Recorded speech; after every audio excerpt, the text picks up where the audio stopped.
Hey, good morning, everybody, and welcome to the Chippa in the third person video log. How's it going? I'm Chippa. Chippa and Brothers Tangent, Shooting the Shit with Chippa, the Talkbuster podcast, and the Creating Geeks podcast are made under the brand of the Chippa Made This, and that's me. I'm the Chippa. Thank you for coming along with me on my morning commute today. I was thinking yesterday about, what's left coming this summer that I'm really interested in seeing. My brain's drawing a blank, and I don't really know why. I feel like there were awesome things coming out this summer. We got Toy Story 4, which is supposed to be really good, but my brain is literally drawing a blank until Star Wars comes out, and I don't know why. I could have, looked up a list, but figured stuff would come to my head a little bit easier, and I'm just not feeling it. So, we got Child's Play that's probably going to be garbage. Maybe it could be good. I don't know. Yeah, that's about all I got for that. So, what did pop into my head is I could tell you random stuff about the area I'm from. So, Lynn, Massachusetts. It's right on the water. You'd think for a city that has a beautiful coastline, giant, far-reaching beach coastline, there'd be more stuff down by the beach. I'm glad that there isn't. It's more like homes and things. There's less businesses. It didn't get all like Revere Beachified, Coney Islandified. But it's interesting that someone hasn't put, a business like Nahant has the tides. And for those of you that don't know what Nahant is an island off the coast of Lynn that's only accessible through Lynn. It's a beautiful, beautiful place. But it's one of those areas that it's connected to a city that's looked at as lesser. So they like to kind of pretend that they're not part of this city and they're their own city. I get it. But all of their amenities are in Lynn. All of their ways they leave to get to work and everything else are through Lynn. So it's just really interesting to me. There's this built roadway that gets you out to Nahant. And, the only, beach that people really go to is the Nahant beach, even though there's this long stretch of oceanfront with a nice, or they try to keep it nice, wall. It's just very strange. But I love where I live. I love that I'm back here. Some cool facts just off the top of my head that I'm not going to fact check because I believe them to be true. If they're not, let me know. Thank you. So let me go. The first night game of baseball, not, wasn't like Fenway Park kind of thing. Way prior to that. The first night game of baseball was played at GE Field, which is a little softball and little league field now, near where I grew up in Lynn, Massachusetts. The reason the General Electric put lights up, that's why it was GE Field. So it was the first night game of baseball. So that's a pretty cool fact.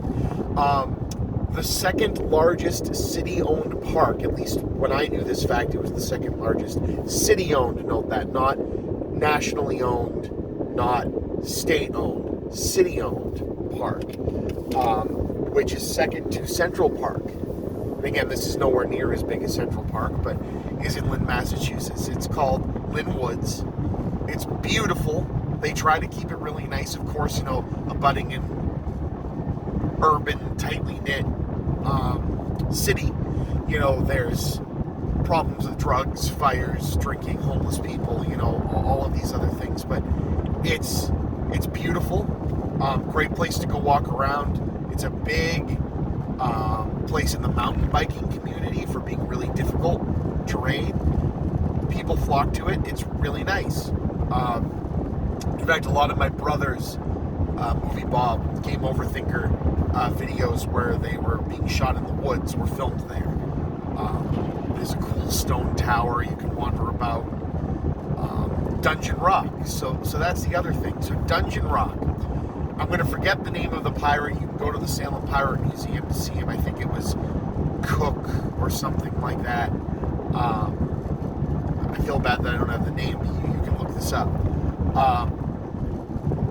Got chased into Lynn, the waterfront of the Saugus River into Lynn, and went and hid out in the woods and buried his treasure somewhere. And this was such a well-known local thing. This is really like, the Goonies resonated with us so much because we had our own, like, One-Eyed Willie pirate treasure that people used to, go and look for. In fact, even when I was a kid, the Boy Scouts used to have a thing where they'd try to dredge this area where this treasure was supposed to be. So a guy owned the land later on that would become Lynn Woods for the city. And he was digging in this place called Dungeon Rock, which is this little steel door in a rock down underground, this tunnel to try to find this treasure. And you can go there. It's really cool. You can go down into it.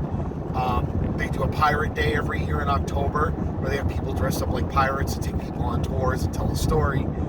And that gentleman's children, who ended up inheriting the land, donated the land to the city under the guise that they couldn't develop on it. As long as they kept it as a city park, you can go. And so that's Lynn Woods, and it's actually to the left of me right now while I'm driving. It's huge. I forget how many acres it is, but it's big. There's 2 or 3 large reservoirs that supply the city that are in there. It's a lot of fun. It would be cool, obviously, it'd probably be dangerous for the kids, but it's always, a thought in my mind. It's like, why don't they do, like, camping and stuff in there? At least for the Boy Scouts or something. Because it's a really cool location. A lot of fun. So there's that. Another fun fact about Lynn is that the second, again, this is always second, so I probably have this, but it's in the top, and I think it might be the second longest, it's a short wall, it's only like 5 feet high, longest man-made wall to the Great Wall of China is in Lynn, and it's around Pine Grove Cemetery, and it's huge. If you were to walk along this wall, it's just giant. Again, it's not large enough to be seen from space, but the area it encompasses is, which is pretty cool. We're around Pine Grove Cemetery, which is where, my grandparents, my father, my uncle, friends, family, basically it's where everybody in the city gets buried. It's huge. Giant. I think it's got its own zip code. It at least has its own street names. So yeah, also the General Electric is in Lynn. The General Electric River Works is in Lynn, Massachusetts. And that is the GE, that's the original. Where they developed all the cool stuff, the jet engine and all that fun things. It's a really cool place. It's very old, but it's really impressive to have that here. It's right along what we call the Marsh Road, connecting, that's Route 107, connecting Lynn to Revere, is right where the General Electric is. What else?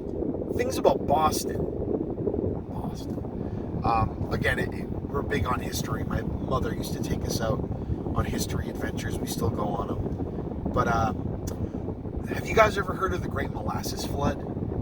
So, I might not get my facts 100% straight. I don't know if it was World War I or World War II. I think it was World War II. But molasses is used in textile manufacturing.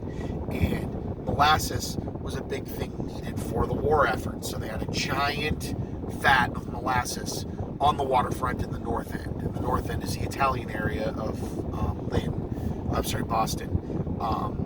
That's where all the big Italian restaurants are. The Polcari family, Pizzeria Regina, is from there. Just a ton of amazing stuff going on the North End. And my mother used to tell us the story of the Great Molasses Flood. Now what happened was, they had this big molasses vat, huge, just on the waterfront, so boats could take it, people in textile manufacturing in the city could take it. And it was poorly manufactured, and it was up a little bit too long. And the stories of it starting to leak, and people would come, using it for like home cooking, just send their kids with a cup and pick the leaking off of it, and whatever. So one day it let go, and what happened? There was a flood, a literal flood. I forget how many feet they said it went up, but it was enough. It killed a lot of people, killed horses, flooded people's basements. They say on a hot day you can still smell it, which is just friggin' weird. So my mother had always told us the story, and finally a couple of years ago we were walking around the North End with my mom, and we found the plaque on the waterfront of the North End dedicated to those who lost their lives in the Great Molasses Flood. So there you go. And then a brewing company, a beer company, made a beer, a local one, called the Great Molasses Disaster. So I had to get some cans and give my mom a can, and she thought it was hysterical. So, didn't have much to say today on popular culture, but I thought I'd throw you some tidbits. So this has been the Chippa. I'll see you guys on the other side.